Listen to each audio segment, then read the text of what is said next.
Welcome. I hope you are having a wonderful night, dear viewer. Tonight, I will be telling some terrifyingly scary stories. Make sure to leave your feedback on the comments so I can make this the best experience for you. And if you have any stories you would like me to tell, you can send them through the link in the description. Let's begin.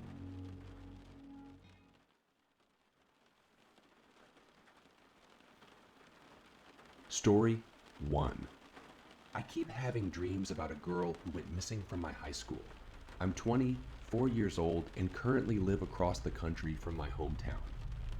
So I haven't really thought about high school for almost a decade, but recent events have got me racking my brain for those memories. Every night for the past 6 nights, I've been having these dreams that appear to be retelling a story, always taking place in my old high school, and always involving the same girl. Rachel Currid. Rachel went missing when I was a senior, and she was a junior, so I didn't know her very personally. From what little I knew, she was pretty reserved and private, only associating with a select group of people in the school. Nobody knew much about her, except for the fact that she came from a wealthy family, and that her older brother Carson had a history of troublemaking and violence at the school.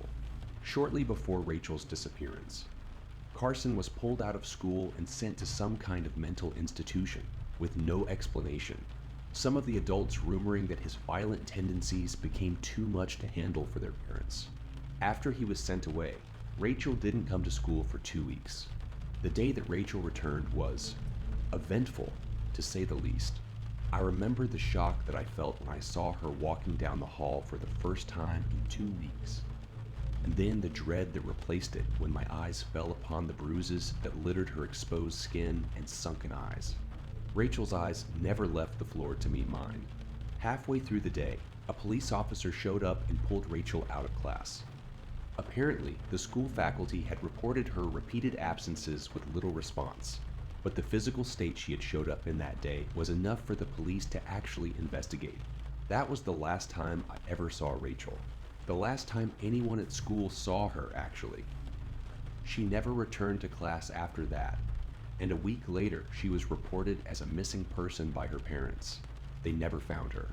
I remember hearing the news and fearing for my life, finding it hard to believe that something like this could happen in a town that was so normal. 8 years later, and I've tried everything to block those memories out, to erase that guilt that still gnaws at my stomach.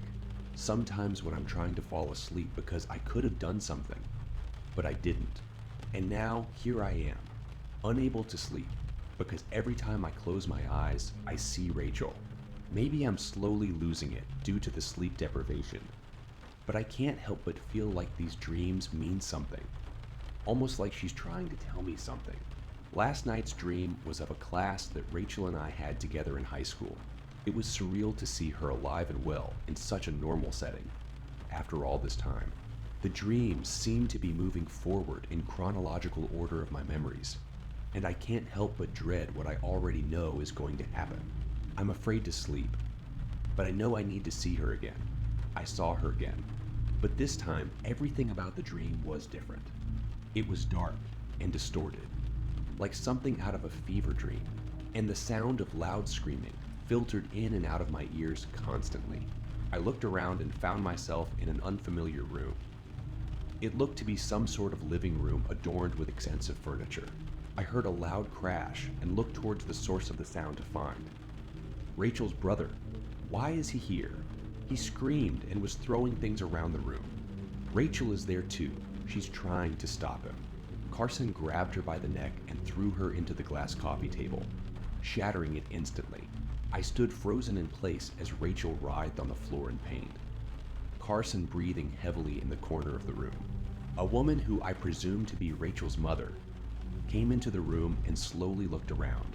Without saying a word, she walked over to her son and gently grabbed his arm, leading him away from the scene, leaving Rachel there, alone. I don't know what to make of this dream. Did this actually happen to Rachel? Is this what caused Carson to have to be sent away? I have so many questions. Nothing seems to make sense anymore. I've been doing research on the Currid family all day. I couldn't focus on anything else if I tried. Their family is enormous and much richer than I thought.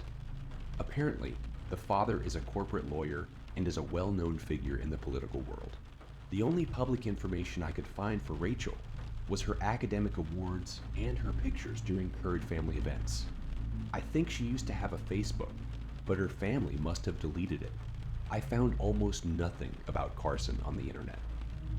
No school records, no family portraits, no social media platforms. No social media platforms. Nothing. It almost seems like he was trying to stay out of the public eye. After searching around on her mother's Facebook page, I found a long message post from around 8 years ago. It was a statement made explaining why Carson was pulled out of school and gave a sugar-coated version of his mental health issues that led them to send him to a psychiatric hospital in Pennsylvania. In the post, she gave the name of the psychiatric hospital. So in a moment of desperation, I took it upon myself to search up the number for the hospital and give them a call. Obviously, they couldn't tell me much because of confidentiality, but they were able to tell me one very important thing. Carson Curd is not a patient there. He has never been a patient there. They have no record of his file or ever meeting him. His parents are lying. They're covering something up. I know it. If he didn't go to a psychiatric hospital, then where the hell did he go?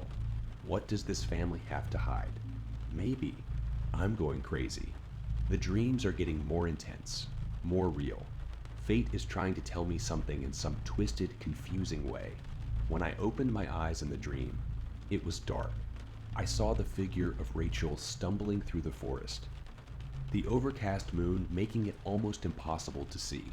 I followed her, but my legs were not moving. It's kind of like if I were experiencing it without fully being there, with no control over my body.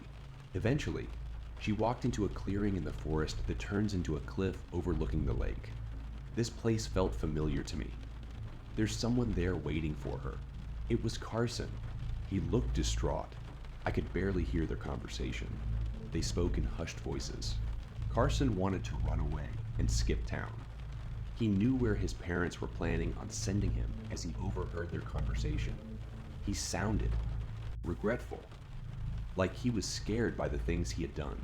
Rachel wanted to go with him. She begged him to take her with, but he insisted that she wouldn't be safe with him. She agreed to let him go on the condition that they would meet at that spot once a week to check in. I woke up in a cold sweat. Carson skipped town. His parents must have covered it up in order to avoid a scandal. If the timeline of these dreams is aligned with the actual timeline, that means that Rachel is going to disappear soon. I'm running out of time. I need to know the truth, but I don't know if I can save her. Why is this happening to me? I think my next dream will be my last one. I have never been so horrified in my life. There is no fucking way that this is happening. I cannot believe or explain what I've just seen in my dream. I'm still trying to process if what I saw was real. I opened my eyes in the dream, and I am back at the cliff in the forest. Rachel is there too, sitting on the ground. She looked scared. Carson appeared from the other side of the clearing, looking visibly upset. Rachel began to shake and stood up. He immediately began to yell at her, screaming that she was a traitor and just as bad as them. Rachel had told her parents where Carson was staying. They called the police and gave them the address. The police came to his apartment, but he climbed down fire escape and came straight here. Rachel began to cry. She had been worried about him. He hadn't contacted her in days, and she was worried something happened to him. So she broke and told their parents. Carson didn't care. He was too far gone into his fit of rage to understand her true intentions. Without warning, he began to attack her, punching and kicking her repeatedly as she begged him to stop. Eventually, he grew tired and left her laying there, bloody and alone. I tried to scream for her, but no noise came out of my mouth. I closed my eyes and opened them again. I'm walking down the hallway of my high school. Everyone was staring at me strangely, and I didn't know why. I walked into the girls' bathroom and glanced up into the mirror. I was not prepared to see the face of Rachel Curd staring back at me. My exposed face and neck were covered in dark bruises. The hairs on the back of my neck stood up, as I began to realize the situation I was in. This is the day that Rachel came back to school, and the day she went missing. I'm reliving this day through Rachel's eyes. Why hasn't this happened until now? I stumbled away from the mirror, swinging the bathroom door open, only to be met with a police officer. He gently grabbed my upper arm and told me in a low voice that I needed to come with him. I closed my eyes and opened them. I am in an interrogation room at the police station. They ask me about Carson. They ask about the bruises too. They know that I know where Carson is. They know he did this to me. I want to tell them what happened so bad. I want to tell them what is going to happen to me. But I can't. I opened my mouth, but no noise came out. Rachel won't let me speak. I close my eyes and open them. I am back at the high school, but it's dark. It's so dark. Everywhere. I don't know how I got here. I saw a light coming from one of the classrooms, and I walked toward it. He turned to face me, and the crazed look in his eye sent chills down my spine. He looked like a wounded animal. He told me that he knows the police were questioning me, and that he knows I told him where he was. I told him he was wrong, that I stayed silent. He didn't believe me. Carson reached deep into his pocket and pulled something out. It was a gun. He slowly raised it to the level of my forehead. He told me that I was too much of a liability, and that he was tired of hurting me. I stared him in the eyes as he spoke, but somehow I did not feel scared. I think a part of Rachel was relieved that everything would be over. With one last look, Carson pulled the trigger and my vision went black. Once again, I was seeing Rachel and Carson from a third-person perspective, and I couldn't help but drop to my knees in anguish at the sight of Rachel's lifeless body. Slowly and painfully, I watched Carson pick up her body and carry it outside. He stopped in an area by the school's football field, underneath the bleachers, and began digging. My eyes widened as I realized what he was doing. He was burying her there. I squinted my eyes shut as hard as I could, desperately needing to escape from this nightmare. When I opened my eyes again, I was awake and in my bed. The first thing I did was run to the bathroom and throw up all the contents of my stomach. I didn't know what to do at that point. So I laid back down in my bed and stared at the ceiling. I didn't know if what I saw in my dream was real, but it felt so real that it left me with an unsettling feeling in my chest. Should I call the police? I didn't want to give them false information and make myself look like a lunatic. But if the information is true, then maybe Rachel is still buried there. With shaking hands, I searched up the phone number for the police station of my old hometown and hovered over the dial button. I called in the information as an anonymous tip. It means they don't know who I am, but it also means I don't get any updates on the situation. I guess I'll just have to wait and see. They found her. They fucking found her body. I saw it on the news today. They dug her up from the spot underneath the bleachers. I don't know how to feel. I feel relieved that they found her body, but also so devastated now that I know what actually happened. I don't know why this happened to me. I don't know how it happened either. Maybe it's the work of a higher power, or maybe it's just karma from the universe. I will never understand it, but that's okay. This will be my last journal entry on this topic. I'm so sorry, Rachel. Story 2. Souls. Read the sign that hung above the small store. Walk in their shoes written below it. The motto caught my eye on my way home from work, and the color, faded sneakers on my feet were ogling it too. A little bell rang as I opened the door, the inside smelling like leather. There were rows of shelves with dozens of pairs of shoes, all different kinds. An old man sitting behind the register perked his head up as he saw me. "Hello, how can I help you?" Just browsing." "All right, let me know if you need anything." I skimmed down the aisles as I scanned the shoes with my gaze. There were sneakers, boots, high heels, anything you could think of. Almost all of them seemed old or worn.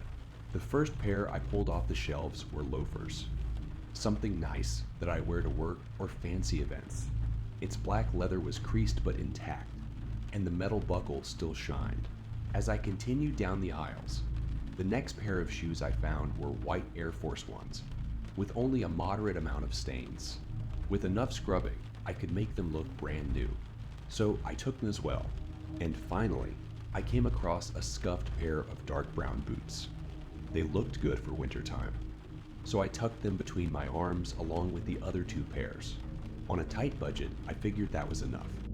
I dumped pairs onto the counter as the old man looked up. "Is this all?" I nodded. He typed on a cash register, his eyes darting to each pair as the keys clicked. I handed him crumbled bills as he put the shoes in brown boxes. "Have a nice day, and enjoy their shoes." "Hey, thank you." I furrowed my brows as I turned away, his wording confusing me. Their shoes. It was an odd thing to say, and it stuck to the back of my mind on the way home. As I stepped inside, I set the boxes down and unpacked them. It wasn't a traditional shoe store, so I had to hope they'd all fit right. I decided to unpack the loafers first, knowing I'd be wearing those the most. Sitting on my bed, I slipped the first one onto my foot. I wiggled my toes around as I felt the fit of the shoe. It fit perfectly, but with one of my feet being slightly bigger than the other. I decided to try the other one on just to make sure. As I slipped it on, I felt this drowsiness cloud over me. My eyelids sank as my vision blurred, nausea brewing in my stomach. Suddenly, the softness of my bed beneath me grew hard, the temperature around me dropping to a chill. As my vision cleared, I looked around and realized I wasn't in my bedroom anymore. I was in a hospital room, the beeping of a heart rate monitor filling the silent room. I looked down at myself as I was wearing clothes I didn't recognize, but I still had on the black loafers. Then, I realized there was a shaking hand wrapped around mine. A dying woman laid in the bed. She was old, losing hair, and visibly tired. I didn't recognize her, yet I felt like I knew exactly who she was.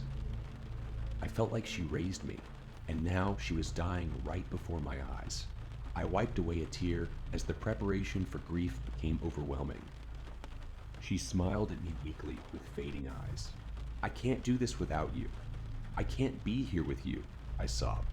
I spoke with no control, but I didn't feel like I was lacking control either. "Yes, you can. I've prepared you for it all of your life." I leaned in as she kissed my forehead softly, gently wiping away a tear. "Take good care of Jeedy for me, would you?" I nodded with a smile as tears continued to stream. Somehow, that name was familiar too. More than familiar. More than familiar.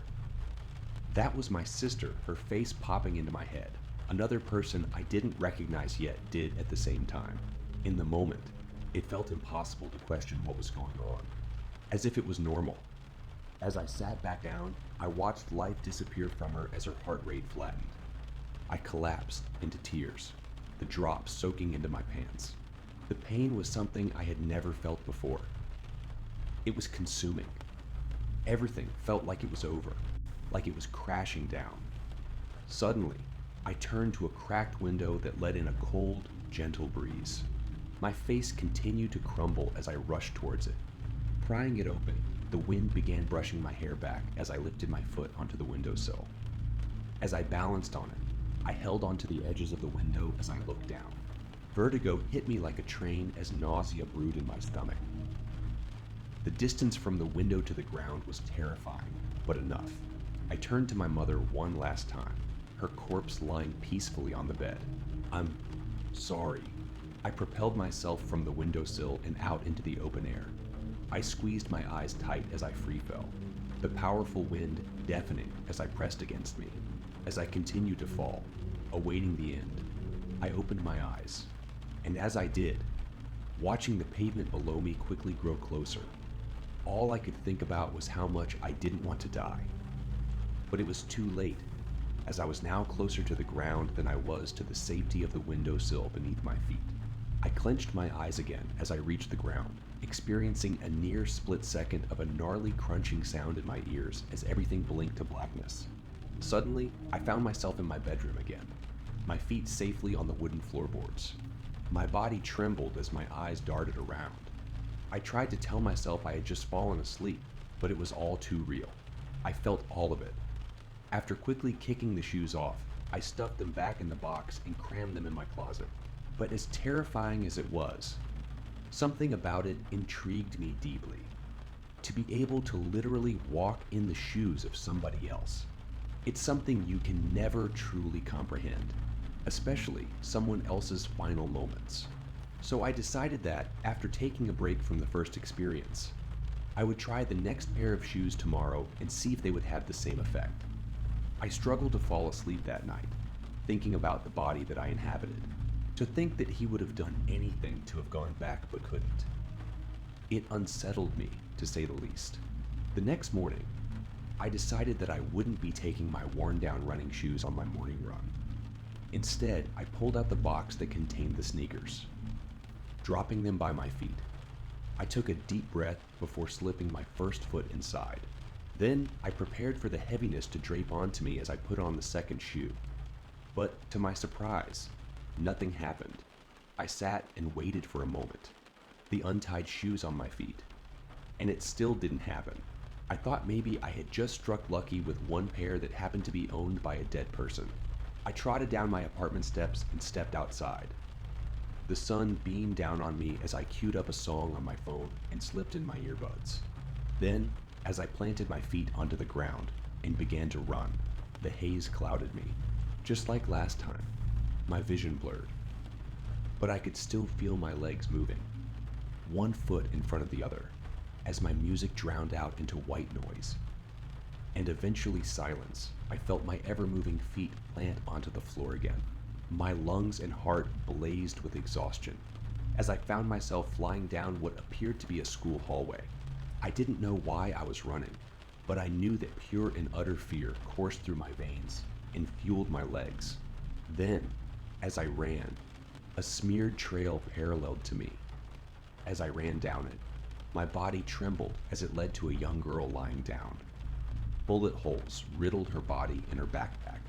Then, that's when the deafening sound of rapid gunfire went off, and I remembered why I was running. I managed to run even faster as blood-curdling screams echoed throughout the empty halls. Backpacks and binders dumped across the floors. I needed somewhere to hide, so I began pounding on the first door next to me. I tugged on its locked handle as I pleaded for help. I am a student, I swear. Please let me in. I don't want to die. The door quickly cracked open as someone yanked me inside a dark room. A teacher closed the door behind us and locked it again, prompting me to sit in the corner with everyone else as she shushed us. I dropped to the floor and squeezed in with everyone. The silent room filled with the sounds of restrained sobs and shaking breaths. Fellow students next to me had their phones out, their trembling fingers quickly typing out their goodbyes. Knowing there was a chance this was it, I pulled out my phone and quickly began texting my parents. Shooting at school. I love you. Unable to handle their responses, I slid my phone back into my pocket as I prayed. Then all of our bodies winced as the sound of muffled gunfire boomed from outside. Students clamped their mouths shut as they bottled up, screams in their throats. Suddenly, the room erupted in terror as bullets began to tear through the wooden door. Everyone in the room scattered as those who couldn't move fast enough slumped against the blood-splattered wall. Cramped in another corner, everyone quietly sobbed as light from the hallway poured through the bullet holes. Then, the crowd screamed as the shooter began kicking in the door. With each pound, our bodies jolted. Suddenly, my phone vibrated in my pocket. I told myself I couldn't handle what my parents would say, but if I was going to die, I needed to know. So I quickly pulled my phone out and shakily opened the message. Are you okay? I love you so much, baby. Then, as I looked up, the shooter had the door down and was in the room. With a burst of fire, he had the teacher down in seconds. The students cried in horror as he then turned to us with his gun raised. My ears rang as he sprayed us with bullets, blood splashing around. The shock was so numbing, but I knew I was shot. Within seconds, everything went to black, and I found my feet back on the pavement of my street. I gagged as puke flooded up my throat, then puked onto the sidewalk. My heart was still pounding. It was all too real, too shaken up to continue. I ran back home and ripped the shoes off my feet. After that, I had no desire to try on the final pair that I bought. Curiosity had killed the cat. I couldn't do it again. So I shoved the shoes into the back of my closet and never touched them again. As months passed, I nearly forgot I had even owned them. Out of sight, out of mind. During this time, I had moved out of my apartment and into a house with my girlfriend at the time. Packing was chaotic, and it wasn't all done by me. So somehow the shoe boxes got caught up in all of the mess. With a lot of time spent at work, my girlfriend would do a lot of the unpacking while I was gone. Keep in mind, I had never mentioned the shoes to her. I felt like she'd look at me like I was insane, and I wouldn't blame her for thinking so. The experience itself was insane, so to her, she was just putting her boyfriend's shoes in his closet. One day, on a winter morning, I had overslept for work. Rushing to get ready, I snatched a pair of boots that I didn't have time to give a double. Take. I crammed my feet into them as I flew out the door, my grip tight on my car keys. As I muttered curses to myself under my breath, I got in the car, and as I closed the car door, it began to happen again. The sounds of the busy street distanced to silence as my vision blurred.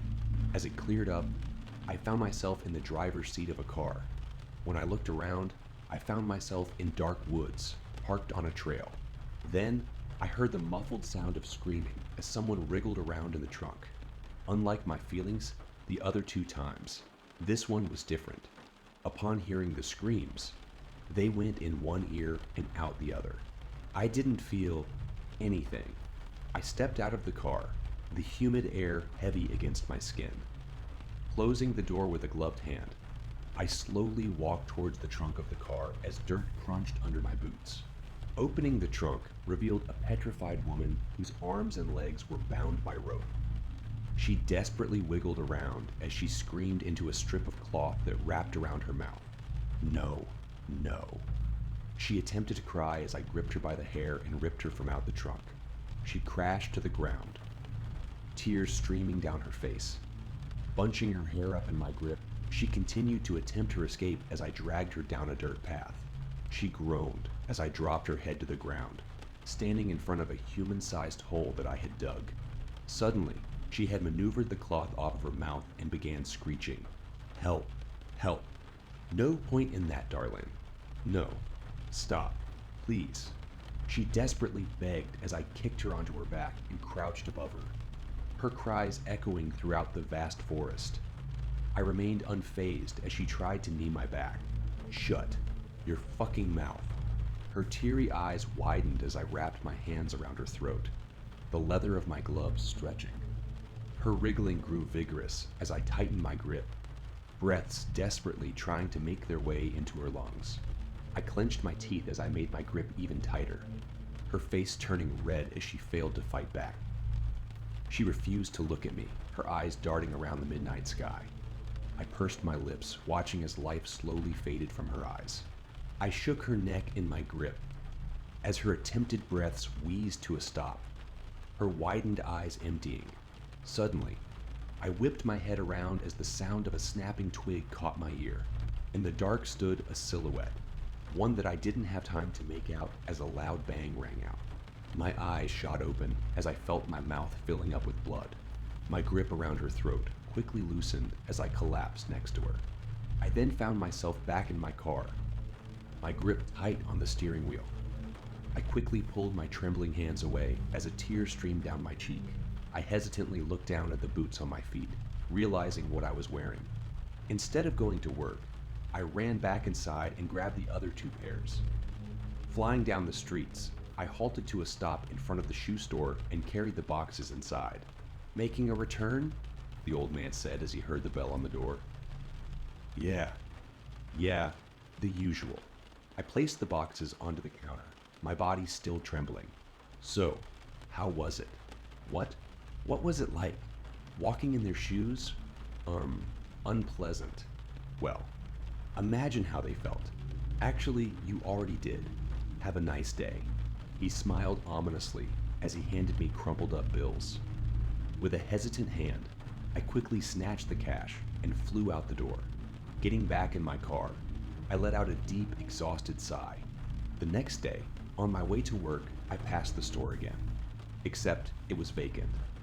A streaky outline of the logo was left on its bricks, the space appearing entirely empty through its dusty windows. I furrowed my brows as I slowly drove by, trying to see if a note was left about a relocation or a retirement, but there was nothing. It was just gone. I never found out who that man was or where he went.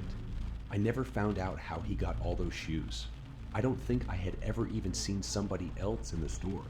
I had pondered on the idea that maybe it appeared just for me. It sounded crazy, but so did seeing visions of dead people. I couldn't figure out if I was supposed to be taught a lesson, but I knew it was one I could have lived without learning.